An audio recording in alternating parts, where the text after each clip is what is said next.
जय गुरु जी। नमस्ते गुरु जी। गुरु महाराज के चरणों में सादर प्रणाम। संगत जी, हम गुरु जी की असीम दया और कृपा से उनके दिव्य ग्रंथ लाइट ऑफ डिविनिटी के हिंदी रूपांतरित ग्रंथ दिव्य आभा का पठन कर रहे हैं। इसी पठन को आगे बढ़ाते हुए जो सत्संग हम आज पढ़ेंगे उसका शीर्षक है गुरु बिन घोर अंधियार। गुरु जी से मिलने से पूर्व मैं अत्यंत हठीली और अड़ियल थी। मैं किसी की बात नहीं सुनती थी, किंतु कुछ दुर्भाग्यपूर्ण घटनाओं ने मेरा उत्साह प्राय समाप्त कर दिया था। किसी ने मृत व्यक्ति की अस्थियों को चूर्ण कर मेरे भोजन में मिलाकर मुझे खिला दिया था। यह अत्यंत शक्तिशाली काला जादू था जिससे मैं मौत की कगार पर पहुंच गई थी। यह 1984 की घटना है। उस समय से मुझे शैया पर रहना पड़ रहा था। मैं बैठ या चल फिर नहीं सकती थी और कुछ भी पचा नहीं पाती थी। मैं संतों, तांत्रिकों, फकीरों और पंडितों के पास गई, लेकिन किसी ने भी मेरी सहायता नहीं करी। उन्होंने कहा कि मेरी मृत्यु निश्चित है। यदि कोई मेरी सहायता करेगा तो कर्मों के आदान प्रदान के कारण उसकी मृत्यु होने की संभावना है। 1 दशक तक मैं कष्ट सहती रही। यहाँ आती रहो। फिर एक कनाडा निवासी लूना, जिसे मैं जानती थी, उसने गुरुजी के पास जाने की सलाह दी। लूना प्रसिद्ध अभिनेता और निर्देशक स्वर्गीय हरपाल सिंह की पुत्री थी। उसने कहा कि यदि मुझ में आस्था हुई तो वे सहायता कर सकते हैं। अक्टूबर 1996 में जब उसने मुझे यह बताया तो वो अपनी ससुराल में थी। मैं उसके माता पिता, जो गुरुजी के दर्शन हेतु पटियाला से पंचकुला आए थे, उनके साथ गुरुजी के मंदिर पहुंची। जब हम अपनी गाड़ी खड़ी कर रहे थे, गुरुजी संगत हॉल से निकलकर बाहर आ गए। हम सब ने उनके कमल चरणों को स्पर्श किया। लूना ने मेरा परिचय देना आरंभ ही किया था कि उन्होंने मुझे मेरे नाम से संबोधित करके कहा कि मेरे साथ बहुत दुराचार हुए हैं। मुझे लगा कि वह सर्वज्ञाता हैं। गुरुजी ने मुझे अपने आसन के दाहिनी ओर बिठाया और वे मेरा मस्तक देखते रहे, मानो मेरे भूत, वर्तमान और भविष्य के कर्मों को देख रहे हों। उन्होंने हमारी ओर घूरने वालों की अवहेलना करी। देखने में मैं विभत्स लग रही थी। मेरा शरीर और मुख सूजे हुए थे और मेरी आंखें बंद सी थीं। 1 घंटे उनके पास बैठकर मुझे अपने चारों ओर दिव्य वातावरण का आभास हुआ। 10 वर्ष के पश्चात मुझे आंतरिक शांति का आभास हो रहा था। फिर उन्होंने मुझसे लंगर करने को कहा। उस समय मैं उसकी गुणवत्ता से अपरिचित थी। मैंने लंगर स्थान से बाहर निकलने का प्रयास किया। मैंने सोचा कि मैं बिना मूल्य का भोजन कैसे कर सकती हूँ, परंतु गुरुजी को मना करना संभव नहीं था। उन्होंने पुनः मुझे लंगर ग्रहण करने के लिए कहा तो मैंने किया।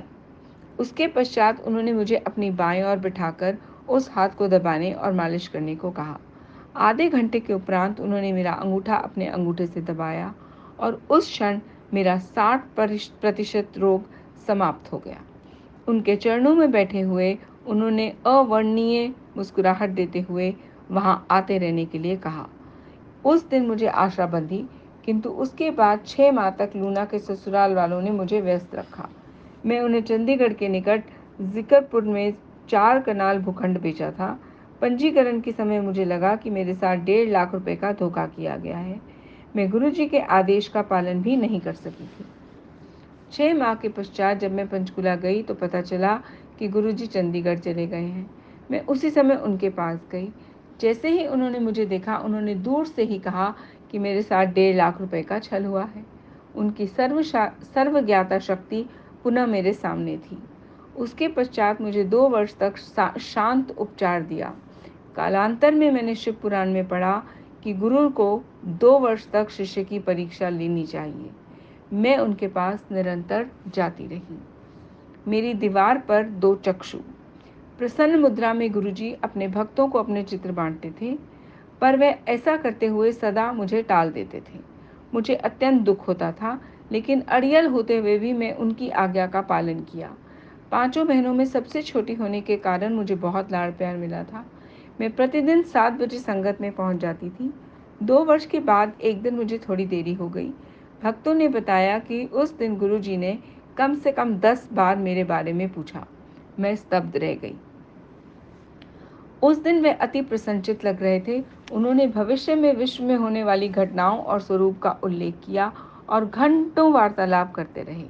भक्तों ने जो सुना वे आजकल समाचार पत्रों के मुख्य समाचार होते हैं।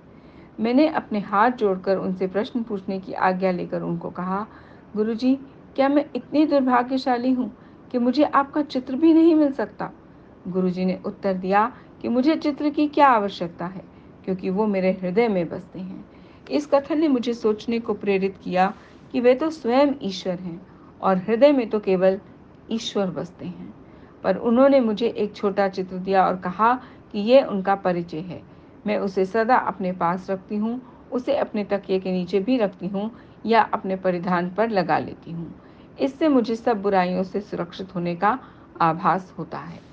मैं अपने शयन कक्ष में गुरुजी का चित्र रखती थी और उसकी पूजा करती थी। कालांतर में उसमें 2 चक्षु प्रकट हुए। आकार में वे बड़े बड़े और अति सुंदर थे। मैं उनसे कभी भयभीत नहीं हुई।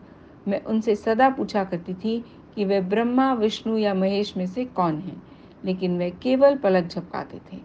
कुछ दिन बाद उनमें से किरणें निकलने लगी। गुरुजी शिव का अवतार है, यह चक्षु उसका प्रत्यक्ष प्रमाण थे। गुरुजी से मिलने से पूर्व मैं बाबा चरण दास राधा स्वामी सत्संग के प्रमुख से मिली थी। मैं उनको अपने एक अमेरिका मित्र फरेल ब्रनेर के माध्यम से मिली थी। राधा स्वामी के अनुयायी ब्रनेर परामनोवैज्ञानिक में शोध करने भारत आए थे। वे मुझे बाबा चरण दास से मिलने को कह रहे थे। मैं उन्हें पहले होशियारपुर में स्थित भृगु संहिता के प्रश्न करने के लिए हट किया। यह उनको जानने की मेरी विधि थी। उस दिन जो पत्र हमारे समक्ष आया उसमें लिखा था कि हम दोनों के लिए भाग्यशाली दिन था। संहिता के अनुसार ये मैं पहले देख चुकी थी। पहले मैं एक देवी थी जिसका इस पृथ्वी पर जन्म लेने का मूल कारण मोक्ष प्राप्ति था। इस विश्वास के साथ कि मुझे मूर्ख नहीं बनाया जा रहा है, मैं बाबा चरण दास से मिली। फिर लोगों को दीक्षा देते थे। उस समय मेरी माँ कम बात रोग पार्किंसन रोग से पीड़ित थी। मैंने उनको कहा कि यदि वे मुझे दीक्षा देना चाहते हैं तो उन्हें मेरी माँ को स्वस्थ करना पड़ेगा। वो मान गए। मैंने दीक्षा ग्रहण करी, लेकिन शीघ्र ही मेरी माँ चल बसी। मैं विस्मित थी। बचपन से ही मैं अति इंद्रियदर्शी रही हूँ और आने वाली घटनाओं को अक्सर मैं स्वप्न में देख लेती हूँ। यदा कदा मैं दिव्यवाणी, आकाशवाणी भी सुन लेती हूँ। मैंने ईश्वर से प्रश्न किया कि क्या बाबा भगवान हैं? उत्तर मिला कि वो शीघ्र मिलेंगे। हम सब तो सदा उनसे मिलने के मार्ग पर हैं, मैंने सोचा, और बाबा पर से मेरा विश्वास समाप्त हो गया। गगन चुंबी वृक्ष। गुरुजी से मिलने के पश्चात मैंने पुनः दिव्यवाणी से प्रश्न किया। मैंने पूछा, वे कौन हैं? उत्तर मिला, वे स्वयं परमात्मा हैं। इस आकाशवाणी के बाद बिना किसी संशय के मैंने उनको पूजना आरंभ कर दिया। गुरुजी मुझे चमत्कार दिखाते रहे। उनके छोटे चित्र के साथ मैं समाधि करने लग गई थी। चित्र की आंखें पलक झपकाने लगती थीं और मस्तक में से किरणें निकलती थीं। मैं अपने अंतरस्थ को जुड़ी मुड़ी और मैंने ईश्वर से प्रार्थना करते हुए पूछा, मेरे जीवन का ध्येय क्या है?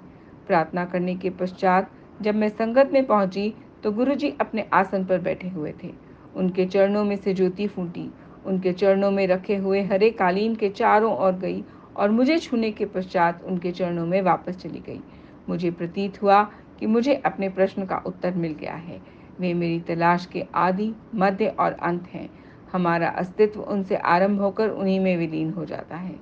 कलयुग में ईश्वर अपनी अच्छी आत्माओं का उद्धार करने मानव रूप में प्रकट होते हैं और वो आ गए हैं। अब मुझे प्रतीत होता है कि मैं प्रभु में अपनी आस्था खो चुकी थी। इसकी पुनर्स्थापना और जीवन के लक्ष्य को पाने के लिए मुझे गुरु जी के पास पहुंचाया गया था। सद्गुरु ने मुझ पर अपनी अनुकंपा करी। मौत के द्वार से वे मुझे वापस लाए। अपने मार्ग से भटकने के बाद गुरु जी ने मेरा मार्गदर्शन किया है। मोक्ष केवल मनुष्य रूप में पृथ्वी पर ही मिलता है। स्वर्ग में मनुष्य अपने सुकर्मों का फल भोगता है। मोक्ष केवल गुरु जी के आशीर्वाद से ही संभव है। संस्कृत की एक स्तुति मोक्ष मूलम गुरु कृपा, जिसका अर्थ है गुरु कृपा के बिना मोक्ष संभव नहीं है। जब साहिब में भी गुरु नानक देव जी कहते हैं, जो सो चंदा उगड़े सूरज चढ़े हजार, इत्ते चानन होंदिया गुरु बिन घोर अंधार। अर्थात 100 चंद्रमा और सहस्त्र सूर्यों का प्रकाश होते हुए भी गुरु की कृपा के बिना घुप अंधेरा है। मुझे अनेक जपों का ज्ञान हुआ, उसमें अमर संजीवनी मंत्र भी है। जिससे मृत को पुनर्जीवित कर सकते हैं। उसमें शिव का आह्वान करते हुए कहते हैं, हे प्रभु, हे शिव, आपका नाम आशा पूर्ति करने वाले वृक्ष के समान है। यह मंत्र करने के उपरांत मैंने उसे वास्तव में देखा। प्रातः 3:30 बजे मेरे घर में गुरुजी प्रकट हुए और मुझे एक गगनचुंबी वृक्ष दिखाया, जिसके तने में किरणों का सर्प लिपटा हुआ था। गुरुजी ने एक सैद्धांतिक विचारधारा को प्रत्यक्ष रूप में दृष्टिगोचर करा दिया था। उनकी छत्र छाया में सौंदर्य। जब से मेरे ऊपर काला जादू हुआ था, मेरी त्वचा का रंग काला हो गया था। गुरुजी के पास 2 वर्ष तक जाने के उपरांत एक दिन लूना के पिता ने मुझे गुरुजी के पास बुलाया और उनके सम्मुख बैठने को कहा। गुरुजी ने तुरंत मेरे रंग पर टिप्पणी करी। मैंने उत्तर दिया कि यदि ईश्वर ने मुझे ऐसा बना दिया है तो मैं क्या कर सकती हूँ। वे बोले कि यदि ईश्वर ने मुझे ऐसा रंग दिया है तो वो मेरा रंग साफ कर देंगे। फिर उन्होंने मुझे चाय प्रसाद लेने के लिए कहा। शनै शनै उनके आशीर्वाद से मेरा रंग साफ होता गया। एक दिन उन्होंने मुझे अपने पास बिठाया। कुछ समय पूर्व ही मैं इंग्लैंड से वापस आई थी और अपने साथ त्वचा साफ करने वाली अनेक महंगी क्रीमें लेकर आई थी। गुरुजी ने उन्हें घर से लाने के लिए कहा। उस समय रात्रि के 12:30 बज रहे थे। मैंने उन्हें बताया कि इस समय जाने से मेरे पड़ोसी मुझे तंग करेंगे। उन्होंने कहा वो मेरे साथ हैं और मुझे चिंता करने की आवश्यकता नहीं है। मैं घर से सब क्रीमें लेकर आई और उनके निर्देश अनुसार उनके चरणों पर लगाने लगी। ऐसा करते हुए उन्होंने एक अन्य महिला भक्त को कहा कि देखो इसका हृदय कितना विशाल है, यह पूरी क्रीमें लेकर आई है। मेरे पैरों पर यह वह लगाने के पश्चात मुझे आभास हुआ कि मेरे पैरों की पीड़ा, जिससे मैं वर्षों से प्रभावित थी, समाप्त हो गई है। मुझे अपने चंडीगढ़ निवास में अकेले रहने के कारण सदा चिंता सताती रहती थी। एक बार मैं गुरुजी के यहाँ से रात्रि 1:30 बजे वापस आ रही थी। मैं अपने यहाँ पहुँचकर दूसरी मंजिल पर स्थित अपने घर में प्रवेश करने के लिए सीढ़ियाँ चढ़ रही थी कि मुझे गुरुजी की सुगंध मिली। मुझे एकदम सुरक्षा का आभास हुआ। मैंने अपने पीछे दरवाज़ा बंद ही किया था कि मुझे किसी के खांसने की आवाज़ आई। मैं अत्यंत भयभीत हो गई। कौन हो सकता है? क्या कोई चोर घर में घुस आए हैं? उस पूरी रात मैं सो नहीं पाई। अगले दिन जब मैं गुरुजी के पास गई तो वह उसी प्रकार से खांसे। मुझे ज्ञात हो गया कि रात को वो ही घर पर आए थे। यह जानकर कि गुरुजी घर बार बार आ रहे हैं, विशेष पर अमृत वेला के समय पर, मैंने घर के पर्दे बदलने का निश्चय किया, किंतु यह करते हुए मैं गिर गई। मेरी रीढ़ की अस्थि में पहले ही चोट थी और अब यह हो गया। अब उनके लिए पर्दे लगा रही थी। मुझे नींद आ गई। स्वप्न में मैंने गुरुजी को 2 भक्तों के साथ घर आए हैं देखा। उन्होंने उनको वातानुकूलित यंत्र बंद करने को कहा क्योंकि मैं गिर गई थी। जब मैं जागी तो मेरे एसी के साथ पंखे भी बंद थे। गुरुजी अपने भक्तों का कितना ध्यान रखते हैं। जब वे ध्यान रखते हैं तो वो वास्तव में ध्यान रखते हैं। एक दिन जब मैं संगत से वापस आ रही थी तो अचानक एक गाय मेरी कार के सामने आ गई। मैं केवल गुरुजी चिल्लाई और बच गई। घर पहुंचकर मुझे पता लगा कि गुरुजी ने भक्तों को मुझे निरंतर फ़ोन करने के लिए कहा हुआ था। उन्होंने मुझे फ़ोन पर बात करके मेरे से हाल चाल पूछा। एक बार पंचकुला के निकट सकेत्री में स्थित शिव मंदिर से मैं वापस आ रही थी तो रात अधिक हो गई थी। अकस्मात मेरी कार का दाहिना पहिया एक नाली में फंस गया। जितना भी मैं एक्सीलेटर दबाऊं वह टस से मस नहीं हो रहा था। इस प्रकार मैं कोई आधा घंटा अटकी रही और मैंने बस को तीव्र गति से अपनी ओर आते देखा। मैंने गुरुजी को आवाज़ लगाई। तुरंत वो पहिया बाहर आ गया। सुरक्षित मैं पुनः सड़क पर आ गई थी। गुरुजी न केवल मेरी भौतिक अपितु भावनाओं का भी विशेष ख्याल रखते हैं। चंडीगढ़ में मैं एक शारीरिक शिक्षा महाविद्यालय में पढ़ाती थी। वहाँ के शिक्षकों को कला विभाग से असंतोष था और उनका व्यवहार द्वेषपूर्ण रहता था। एक दिन मैं उनके कटाक्ष और सहन नहीं कर पाई और अपनी कार में बैठकर रो रही थी। तुरंत गुरुजी की सुगंध कार में भर गई और मैं अपनी भावुकता से बाहर निकल आई। एक भूतपूर्व प्रशासनिक अधिकारी सरदार मनमोहन सिंह मेरी सहायता करते रहते थे। सेवानिवृत्त होने के बाद उनके मस्तिष्क के कोषाणु नष्ट होने लगे थे। अक्सर वे भाषण देने लगते थे और उनको घर पर बांध कर रखना पड़ता था। क्योंकि उन्होंने मुझ पर अनेक उपकार किए थे, मैं उनका ये ऋण चुकाना चाहती थी। मैंने ये गुरुजी को बताया कि उन्होंने उनकी पत्नी को ताम्र लोटा लाने के लिए कहा और उसे अभिमंत्रित किया। मैं उनको भी गुरुजी के पास लेकर गई। गुरुजी ने उन्हें अच्छी नींद देने के लिए कहा और उस रात उन्हें एक लंबे अंतराल के बाद गहरी निद्रा आई। श्री ग्रंथ साहिब का संदेश। एक दिन गुरुजी ने सरदार मनमोहन सिंह की पत्नी को च्यवन खरीदकर बृहस्पति और शुक्रवार को अपने घर पर रखकर सेक्टर 44 के निहंग गुरुद्वारे में दान देने के लिए कहा। यह करने के उपरांत उन्हें गुरु ग्रंथ साहिब का उस दिन का संदेश पूछना था। यह उन्होंने तो नहीं किया, किंतु मैंने किया। किशोर ने पवित्र ग्रंथ से शब्द निकालकर मुझे दिया। उसके अनुसार ईश्वर पहले भी पूर्ण थे, अब भी हैं और सदा रहेंगे। चंद्र और सूर्य उनकी आज्ञा का पालन करते हैं और जो निर्मल है वो उनको दिखाई देते हैं। वह एक संदेश लिखकर संगत में ले आई, परंतु मैं उसे गुरुजी को दिखाने का साहस नहीं कर सकी, क्योंकि मुझे यह करने के लिए नहीं कहा गया था। प्रातः 3:30 बजे गुरुजी ने मुझे दर्शन दिए। उनके हाथ में गुरु ग्रंथ साहिब का वही पृष्ठ था जिस पर वो शब्द अंकित थे। इसका क्या अर्थ है? क्या वे गुरु ग्रंथ साहिब के रचयिता हैं? भेंट में हार। गुरुजी ने मुझे चंडीगढ़ में अपना घर बेचने को कहा। मैंने उसे बेच तो दिया, किंतु मुझे चंडीगढ़ में रहने के लिए कोई और स्थान नहीं मिला। गुरुजी ने मुझे अपने दीर्घकालीन भक्त खेड़ा परिवार के पास रहने के लिए भेज दिया। श्री खेड़ा विद्यालय में गुरुजी के अध्यापक रह चुके थे और उन्होंने उन्हें रक्त के कैंसर से मुक्त किया था। गुरुजी ने उन्हें संतान का भी आशीष दिया था। खेड़ा परिवार ने मुझे एक कमरा दे दिया। मैं इतनी रुग्ण थी कि यात्रा नहीं कर सकती थी और गुरुजी दिल्ली चले गए। गुरुजी द्वारा मेरे लिए भेजा हुआ प्रसाद मैं लिया करती थी। वह मेरे लिए औषधि था और उसमें काले जादू के दुष्प्रभाव समाप्त हो रहे थे। उस प्रसाद में इतनी शक्ति थी कि मैं उसे खाने के बाद खून की उल्टी कर देती थी। मैंने देखा कि उल्टी में विष भी निकलता था। मुझे खिलाई गई अस्थियों की राख। लेकिन गुरुजी से दूर रहना सरल नहीं था। जब भी खेड़ा परिवार दिल्ली जाते थे, मैं गुरुजी के चित्र के सामने रो पड़ती थी। एक बार रोते हुए मैंने कहा, जब हमने कलियां मांगी, कांटों का हार मिला। जब खेड़ा परिवार अगले दिन वापस आए तो उन्होंने गुरुजी द्वारा भेजी हुई पुष्पमाला मुझे दी।